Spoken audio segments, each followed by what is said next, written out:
Welcome to ఆర్‌నైన్ news. నేటి వార్తలు. కుట్టు మిషన్ల పేరిట మహిళలకు మోసం చేసిన కూటమి ప్రభుత్వంపై వెంటనే విచారణ జరపాలని డిమాండ్ చేస్తూ అనంతపురం జిల్లా గుత్తి మండల తహసీల్దార్ కార్యాలయం ఎదురుగా వైసీపీ నాయకులు ధర్నా కార్యక్రమం నిర్వహించారు. అనంతరం కూటమి ప్రభుత్వానికి వ్యతిరేకంగా నినాదాలు చేస్తూ తమ నిరసన వ్యక్తం చేశారు. తక్షణమే కూటమి ప్రభుత్వంపై విచారణ జరపాలని వారు డిమాండ్ చేశారు. డిమాండ్లతో కూడిన వినతి పత్రాన్ని సంబంధిత అధికారులకు అందజేశారు. ఈ కార్యక్రమంలో వైసీపీ నాయకులు కార్యకర్తలు పెద్ద సంఖ్యలో మాట్లాడారు. ఈ ఘటనపై వైసీపీ నాయకులు మాట్లాడుతూ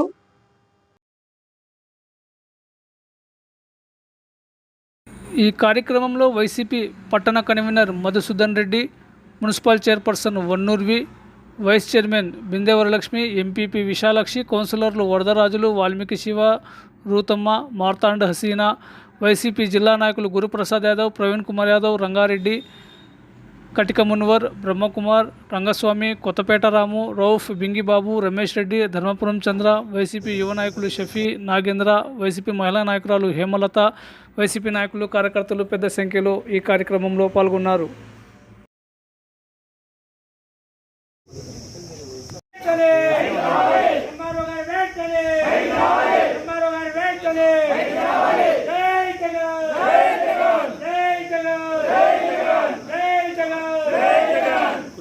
చెప్పు అవినీతిపై విచారణ వెంటనే, కుట్టు మిషన్ల అవినీతిపై విచారణ వెంటనే, కుట్టు మిషన్ల అవినీతిపై విచారణ వెంటనే, కుట్టు మిషన్ల అవినీతిపై విచారణ వెంటనే, కుట్టు మిషన్ల అవినీతిపై విచారణ వెంటనే, కుట్టు మిషన్ల అవినీతిపై విచారణ వెంటనే, కుట్టు మిషన్ల అవినీతిపై విచారణ వెంటనే.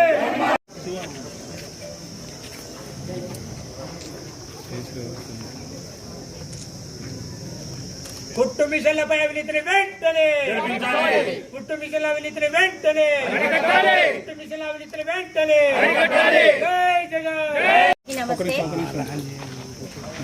అంత ముందర పోతే దూరం నుంచి తీస్తావా? బయట చేతులు అడ్డం ఉండే.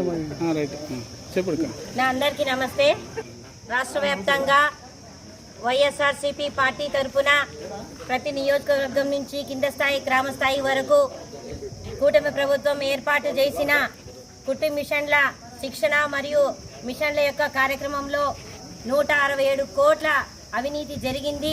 దీని మీద దర్యాప్తు చేయాలని, ఈ అవినీతిని అరికట్టాలని మేము ప్రతి స్థాయిలో ఉన్న కింద స్థాయి నుంచి జిల్లా స్థాయి వరకు ఎంఆర్ఓ గారు అయితేనేమి, ఆర్డీఓ గారు అయితేనేమి అర్జీలు ఇవ్వడం జరుగుతోంది. ముఖ్యంగా ఈ కూటమి ప్రభుత్వం ఏర్పడినప్పుడు సీఎం నారా చంద్రబాబు నాయుడు గారు అంతర్జాతీయ మహిళా దినోత్సవం సందర్భంగా 175 నియోజకవర్గాలలో ప్రతి నియోజకవర్గాలలో కూడా కుట్టు మిషన్ల శిక్షణ మరియు మిషన్ల పంపిణీ కార్యక్రమం చేపడతామని గొప్పలు చెప్పి ఈరోజు అరకొరగా ఏర్పాటు చేసి అవి కూడా ప్రభుత్వ భవనాలలో ఏర్పాటు చేయడం జరిగింది. ఇది 230 కోట్లకు టెండర్ పలకడం జరిగింది. అయితే ఒక మిషన్ యొక్క కేవలం ధర 4,300 మాత్రమే. ఎటువంటి విలువైనటువంటి మిషన్ అయినా కూడా 4,300 మాత్రమే పడుతుంది. అంతేకాకుండా శిక్షణ ఇచ్చేటువంటి ట్రైనర్కి కూడా 3,000 జీతం పడుతుంది. మొత్తం మీద ఒక బీసీ మహిళకు లబ్ధి పొందే అమౌంట్ 7,300. ఇది కేవలం కార్పొరేషన్ ద్వారా మాత్రమే ఈ స్కీమ్ను పెట్టడం జరిగింది.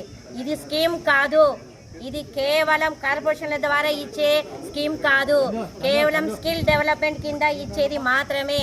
ఇది కూడా ఈ స్కీమ్ను కేవలం బీసీ మహిళలను ఓటు బ్యాంకుగా మార్చుకోవడానికి ఒక ఎరగా వాడుకుంటున్నారు. ఒక మహిళకు లబ్ధి పొందేది 7,300 మాత్రమే. కానీ కాంట్రాక్టరు 23,000 రూపాయలను ఒక్కొక్క మహిళ కింద డ్రా చేసుకోవడం జరుగుతుంది.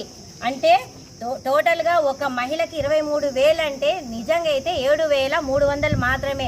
అంటే 1,00,000 మంది లబ్ధిదారులకు 73 కోట్లు మాత్రమే ఇది అమౌంట్ పడుతుంది. కానీ వీళ్ళు దాదాపుగా టోటల్గా 23,000తో 167 కోట్లను దీంట్లో లబ్ధి పొందుతున్నారు కాంట్రాక్టర్లు.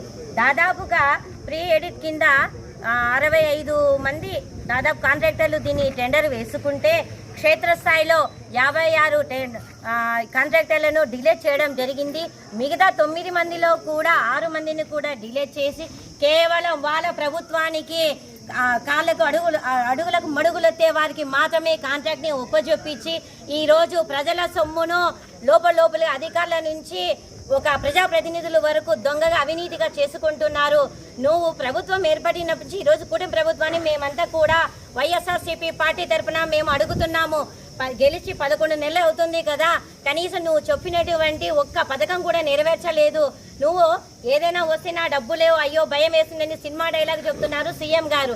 మరి ఇక్కడ ఈ 167 కోట్లకి డబ్బులు ఎక్కడి నుంచి వస్తున్నాయని మేము అడుగుతున్నాం. ఈరోజు ఒక్క పథకాన్ని కూడా ఏర్పరచాలంటే డబ్బు లేవన్నప్పుడు నీ వాళ్లకు, నీ సొంత వాళ్లకు, నీ కాంట్రాక్టర్లకు నీ డబ్బులను దోచిపెట్టడానికి ప్రజల సొమ్ము ఎక్కడి నుంచి వచ్చిందని ఈరోజు మేము అడుగుతున్నాం. కాబట్టి ఒక మహిళకు దాదాపుగా 3 గంటలు, తర్వాత ఇంకొక బ్యాచ్కి 3 గంటలు, టోటల్గా 6 గంటలు మాత్రమే శిక్షణ ఇస్తున్నారు. కానీ ఒక రోజుకి 8 గంటల శిక్షణ మాత్రమే ఇవ్వాలి. ఇలా దొంగగా దోపిడీగా చేస్తున్నారు. ఎక్కడ కూడా మహిళలు ఎక్కువ లేకున్నా వాళ్ళ పేర్లు ఎక్కువ చేర్చడము, వాళ్ళ మీద డబ్బులు డ్రా చేసుకోవడానికి ముందుగానే కనీసం 50 రోజుల శిక్షణా కార్యక్రమం జరగకుండానే కేవలం 15 రోజులకి ఒకసారి, 30 రోజులకు ఒకసారి, తిరిగి 55 రోజులకు ఒకసారిగా అమౌంట్ 33%, 43%గా ఈ డబ్బులను డ్రా చేయడానికి ఈరోజు పన్నాగం పండినారు. ఈ డబ్బులు డ్రా చేయడానికి కేవలం ఒక మంత్రి సంతకంతోనే జరుగుతుంది. కేవలం ఆమె సంతకం పెడితే ఈ డబ్బులు వెళ్ళిపోతాయి కాంట్రాక్టర్ జోబుల్లోకి. మరి ప్రజల యొక్క స్థితిగతులు ఏమిటి? జగనన్న ప్రభుత్వం మహిళా సాధికారత అంటే ఏమంటే జగనన్న ప్రభుత్వంలోనే జరిగినది. ఆయన జగనన్న ఎక్కడ కూడా పథకాలు ఏర్పరిచినప్పుడు ఎక్కడ దళారుల మధ్య మోసపోకుండా అక్క చెల్లెమ్మల యొక్క అకౌంట్లోకి నేరుగా డబ్బులు పడేటట్లా చేసినారు. ఈ రోజు అలా చేయడం వల్ల కూడా ప్రతి ఒక్క మహిళ ఆర్థికంగా, సామాజికంగా ఒక స్థాయికి చేయగలిగింది. జగనన్న చేయూతతో మరియు 0 వడ్డీ డ్వాక్రా గ్రూప్లో 0 వడ్డీ పథకంతో ఎన్నో వ్యాపారాలు చేసుకొని ఆర్థికంగా నిలదొక్కోవడం జరిగింది. ఇప్పుడు చెప్పండి, మహిళలకు ఒక స్థాయిని తీసుకోవాలంటే సాధికారత అంటే కేవలం జగనన్న మాత్రమే. కానీ ఇలాంటి దోపిడీ ప్రభుత్వం మనకు అవసరం లేదు. ఇవన్నీ మేము కూడా ప్రజలకు, మహిళలకు తెలియజేయాలనేసి ఈరోజు మేము రాష్ట్ర వ్యాప్తంగా కూడా ప్రతి ఒక్క ఆఫీసుల్లో ఈరోజు మెమరాండం ఇవ్వడం జరుగుతుంది. ఇంకొకటి, ఈ కాంట్రాక్టర్లు కూడా పార్టీ తరఫున చాలా మంది కోట్లకు వేయడం జరిగింది. ఈ అవినీతిని నిలబెట్టండి, ఇలా ప్రజల సొమ్ము దొంగదాపిడి పోతుందనేసి వేస్తే కనీసము కోట్లలో విచారణ కూడా పోకోకుండా నిలబెట్టడం జరుగుతుంది. ఇది ఎంతవరకు సమంజసమని మేము అడుగుతున్నాము. న్యాయం అంటే ప్రతి ఒక్కరి న్యాయంగానే చట్టాలు పనిచేయాలి, కానీ కేవలం అధికార పార్టీకి దాసోహంగా మారుతున్నాయి. ఇప్పుడు కూడా ఈ 167 కోట్ల జరుగుతున్నటువంటి అవినీతిని మరి ఒకసారి కాంట్రాక్టర్ల చేత మేము కోట్ల కేపీచేసి కేంద్ర ప్రభుత్వం ఉన్నటువంటి సంస్థల ద్వారా దర్యాప్తు చేయాలని ఈరోజు మాకు వైఎస్ఆర్సీపీ కుటుంబ సభ్యులతో మేము ఇక్కడికి వచ్చి ఎంఆర్ఓ గారికి మెమరాండం ఇవ్వడం జరుగుతుంది. కాబట్టి కూటమి ప్రభుత్వం చేస్తున్నటువంటి ఈ అవినీతిని ప్రజలు గమనించాలి, ప్రశ్నించాలని మేము ఈ సందర్భంగా తెలియజేస్తున్నాము. జై జగన్.